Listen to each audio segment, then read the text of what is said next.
అప్పుల బాధలు వెంటాడుతున్నాయా? అయితే 6 JVR వారి జాతిరత్నాలు ధరించండి. రైట్, బ్రేకింగ్ న్యూస్ ఇస్తున్నాం. మనం టీవీ స్క్రీన్ పై వైఎస్ఆర్ కాంగ్రెస్ పార్టీ అధికార ప్రతినిధి నాగార్జున యాదవ్ను తెలంగాణ పోలీసులు అరెస్ట్ చేశారు. తెలంగాణ ముఖ్యమంత్రి రేవంత్ రెడ్డిపై అనుచిత వ్యాఖ్యలు చేశారనే ఆరోపణలపై నమోదైన కేసులో నాగార్జున యాదవ్ను తెలంగాణ పోలీసులు అదుపులో తీసుకున్నారు. ఇందుకు సంబంధించిన వివరాలు ఏంటంటే, అసలు ఒక టీవీ ఛానల్ డిబేట్లో నాగార్జున యాదవ్ మాట్లాడుతూ సీఎం రేవంత్ రెడ్డిపై అనుచిత వ్యాఖ్యలు చేశారు. సో గత కొద్ది రోజులుగా సోషల్ మీడియాలో నాగార్జున యాదవ్ మాట్లాడిన వీడియో అయితే ఉందో సోషల్ మీడియాలో వైరల్గా మారింది. ఆ వీడియోలో ఏముందో ఒకసారి చూద్దాం. చేస్తారు. ఇంకొకటి జొమాటో, స్విగ్గీ డెలివరీ బాయ్ గురించి మాట్లాడుతున్నారు. ఆ డెలివరీ బాయ్ గురించి ఎంత తక్కువ మాట్లాడితే అంత మంచిది. ముఖ్యమంత్రి పదవి కాదు కదా, ఎమ్మెల్యే పదవి కూడా జొమాటో డెలివరీ బాయ్ అనర్హుడు. వాడి స్థాయి ఏంది, వాడి క్యారెక్టర్ ఏంది, వాడికి జీవో చదవడం వచ్చా? ఆ జొమాటో బాయ్కి జీవో చదవడం వచ్చా?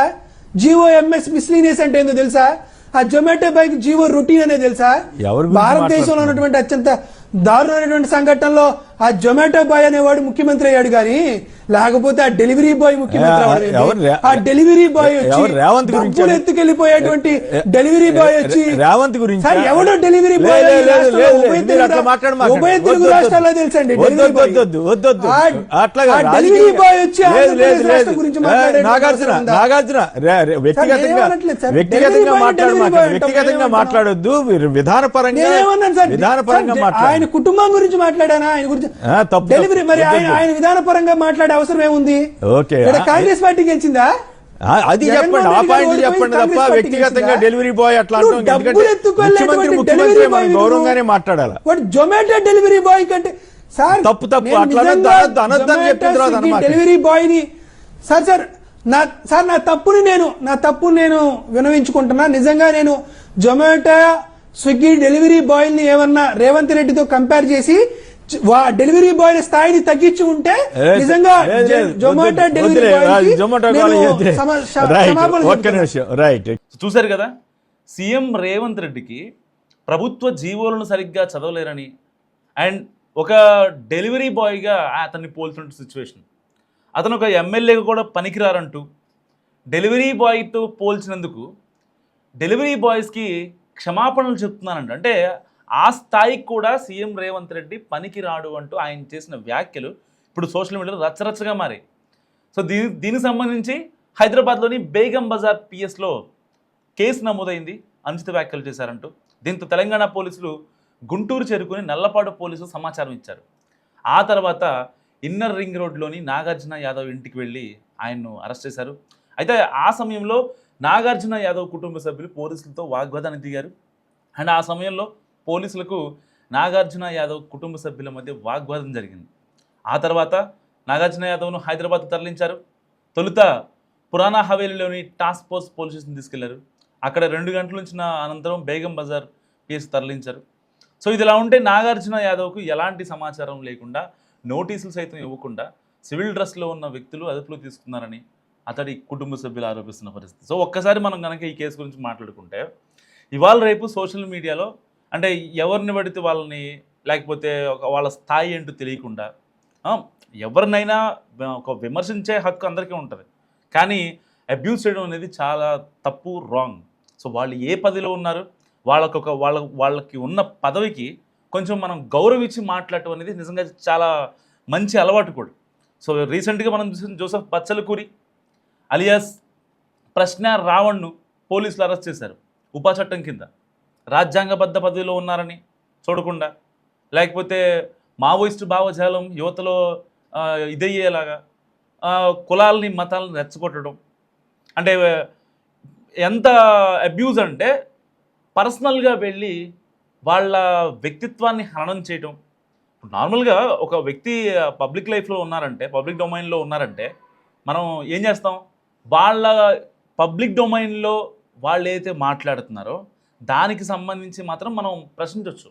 వాళ్ళు ఎమ్మెల్యే అయినా, లేకపోతే వేరే రాష్ట్రమైనా, ఇంకొకళ్ళైనా ఒక యూట్యూబర్ గానో, లేకపోతే ఒక పార్టీ పరంగానో, ఒక జర్నలిస్ట్ గానో ప్రశ్నించే హక్కు ఉంటుంది, కానీ నిజంగా తిట్టే హక్కు ఎవరికీ లేదు. ఒక సీఎం దాదాపుగా 20 ఏళ్ళు కష్టపడ్డారు. జెడ్పీటీసీ నుంచి తెలంగాణ సీఎంగా, అంటే కాంగ్రెస్లో, తెలంగాణ కాంగ్రెస్లో అండ్ దేశ కాంగ్రెస్లో ఎంతోమంది ఉద్దండులు ఉన్నప్పటికీ వాళ్ళందరినీ కాదని వాళ్ళందరినీ చాలా జాగ్రత్తగా పట్టుకొని, సో అంటే ఏ ఇంట్లో గొడవలు ఉండవు, ఏ పార్టీలో గొడవలు ఉండవు. సో ఏ ఉన్నా సరే ఆయన ముందుకు తీసుకెళ్తారు పార్టీని ఒక రకంగా. అవునా కదా? ఎవరు అవునన్నా ఎవరు కాదన్నా వాస్తవం. కాంగ్రెస్లో గొడవలు ఉంటాయి అని చెప్పి చాలామంది మాట్లాడతారు. ఉంటాయి, ఆబ్వియస్లీ ఉంటాయి. ఒక ఇంట్లోనే నలుగురున్న ఇంట్లోనే గొడవలు ఉంటాయి. కొన్ని వేల మంది నాయకులు, కార్యకర్తలు, ఎప్పటి నుంచో ఉన్నవాళ్ళు, సీనియర్ నాయకులు ఉన్న చోట గొడవలు ఎందుకు? ప్రోటోకాల్ ఇష్యూస్లోనూ, లేకపోతే నాకు ఒక మాట చెప్పలేదను ఆబ్వియస్లీ ఉంటాయి. కానీ వాటన్నిటిని తట్టుకొని, అన్ని ప్రెజర్స్ని తట్టుకొని, సో అన్ని గొడవల్ని సర్ది చెప్పుకుంటూ అధిష్టానం దాకా కంప్లైంట్స్ వెళ్లకుండా ఇక్కడ లోకల్లోనే వాళ్ళకున్న ఏదైతే ప్రాబ్లమ్స్ని సాల్వ్ చేసుకొని నిజంగా వెళ్తున్నటువంటి వ్యక్తి రేవంత్ రెడ్డి కాదా? అంటే ఒక పక్క రాష్ట్ర పాలన చూసుకుంటూ, పార్టీలోని ఏదైతే తగాదాలు ఉంటాయో అవన్నీ సర్ది చెప్పుకుంటూ, ఏదైనా అంటే ఒక పదవి రాని కార్యకర్తను, నాయకులను బుజ్జగించుకుంటూ, దానికి అంటే నిజంగా గట్స్ కావాలి. ఒక రకంగా ఎంతో పేషెన్స్ కావాలి, ఎంతో సహనం కావాలి, ఓర్పు కావాలి. మరి అలాంటి వ్యక్తిని డెలివరీ బాయ్తో పోలుతానంటే కాంగ్రెస్ పార్టీ నాయకులు, కాంగ్రెస్ పార్టీ ఏదైతే రేవంత్ రెడ్డి ఫ్యాన్స్, వీళ్ళు ఎందుకు ఒప్పుకుంటారు? దట్టు అంటే పార్టీల పరంగా పక్కన పెట్టేద్దాం. ఒక సీఎంగా ఉన్న వ్యక్తి మీరు ఒక డిబేట్లో కూర్చొని డెలివరీ బాయ్లతో కంపేర్ చేసేందుకు వాళ్ళకు కూడా నేను క్షమాపణలు చెప్తున్నా అంటే పెచ్చపెచ్చుకుందా మీకు? పార్టీ అధికార ప్రతినిధి ఇచ్చింది కాబట్టి మనం ఎవరి మీద బుర్ర జల్లితే, బట్టకాల్సి మేదేస్తే మనం ఇంకా ఎప్పటికైనా సరే ఎవర్ గ్రీన్ ఉంటాం.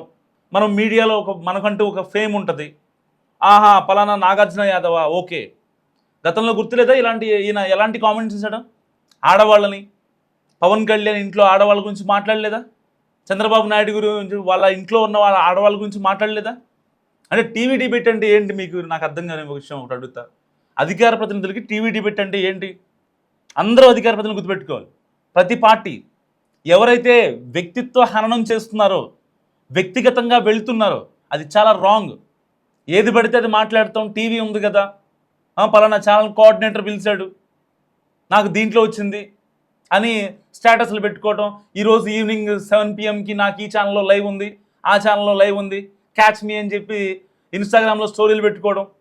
వీటిగా మీకు అధికార ప్రతినిధి పదవి ఇచ్చింది? ఏ పార్టీ అయినా సరే. నాట్ ఓన్లీ నాగార్జున యాదవ్ తప్పు చేశాడు కాబట్టి అరెస్ట్ చేశారు. మళ్ళీ వాళ్ళ ఇంట్లో వాళ్ళు మళ్ళీ అక్కడికి వెళ్ళినటువంటి పోలీసులతో గొడవ పడుతున్నారంట. మా ఆయన్ని కిడ్నాప్ చేస్తున్నారా, లేదంటే మా ఆయన్ని ఎత్తుకెళ్ళిపోతున్నారా అని. ఏం చేస్తారు ఎత్తుకెళ్ళగా? చేసిన తప్పే కదా. ఒక సీఎం స్థాయిలో ఉన్న వ్యక్తికి కనీసం మర్యాద కూడా ఇవ్వకుండా మాట్లాడితే ఎవరు ఒప్పుకుంటారు? అదే జగన్మోహన్ రెడ్డి గారు సీఎంగా ఉన్నప్పుడు కొంతమంది మాట్లాడితే నువ్వు ఒప్పుకున్నావా? వెంటనే సోషల్ మీడియాలో పోస్ట్ పెట్టేసేయవు. అంటే మీ నాయకుడైతే ఒకటి, వేరే పార్టీ వాళ్ళ నాయకులైతే ఒకట. అంటే ఏది పడితే అది మాట్లాడేద్దాం. అధికార ప్రతినిధి పదవి ఇచ్చారు మనకి. టీవీ డిబేట్లో కనిపిస్తే మనల్ని హీరోగా అనుకుంటారు. మిమ్మల్ని హీరోగా అనుకోవాలంటే సో కాల్డ్ ప్రతినిధులు ఎవరైతే ఉంటారో వాళ్ళని హీరోగా అనుకోవాలి అంటే ఏ పార్టీ వాళ్ళైనా ఆ పార్టీ వాళ్ళని అంటే వాళ్ళకి ఒక ఫ్యాన్ బేస్ ఉంటుంది. ఏ పార్టీ తీసుకున్నా వాళ్ళకి ఒక ఫ్యాన్ బేస్ ఉంటుంది. ఆ ఫ్యాన్ బేస్ని కాకుండా, ఎగ్జిస్టింగ్ ఫ్యాన్ బేస్ని కాకుండా కొత్త వాళ్ళని, న్యూట్రల్ పీపుల్ని ఎలా కన్విన్స్ చేయాలి?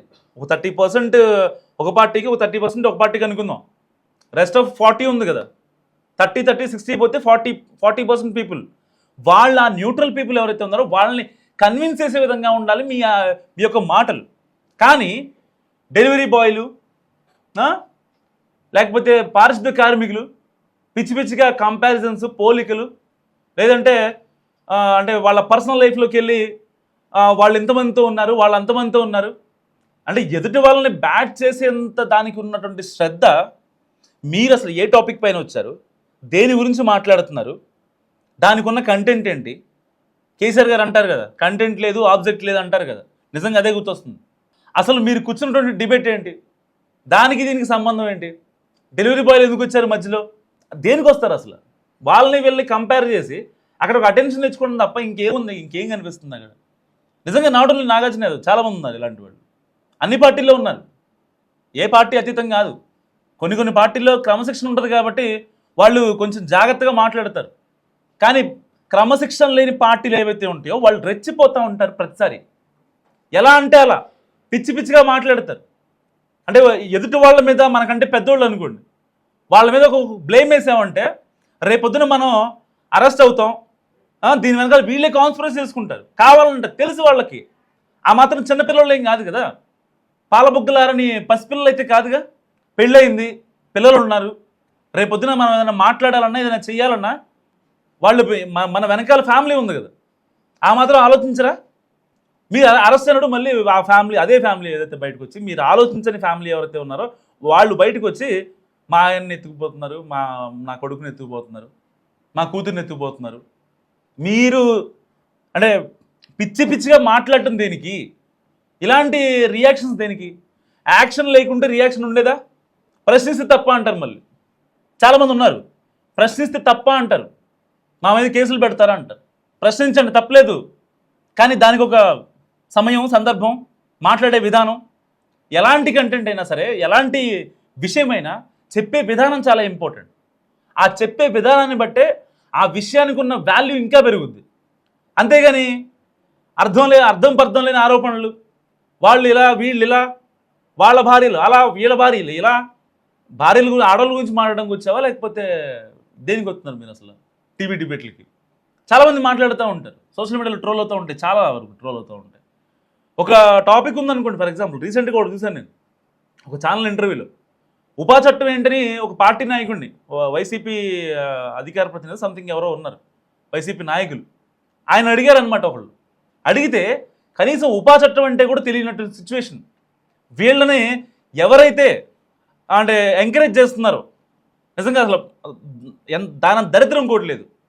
ఒక ఛానల్కో ఒక టాపిక్ పైన మాట్లాడాలి అంటే కాస్త కోస్త అవగాహన ఉండద్దా?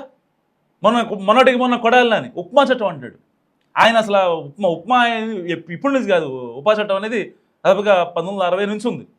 అలాంటి చట్టాలను పట్టుకొని ఉప్మా చట్టం అంటాం, లేదంటే నాకు ఉపా చట్టం గురించి తెలియదు అంటాం.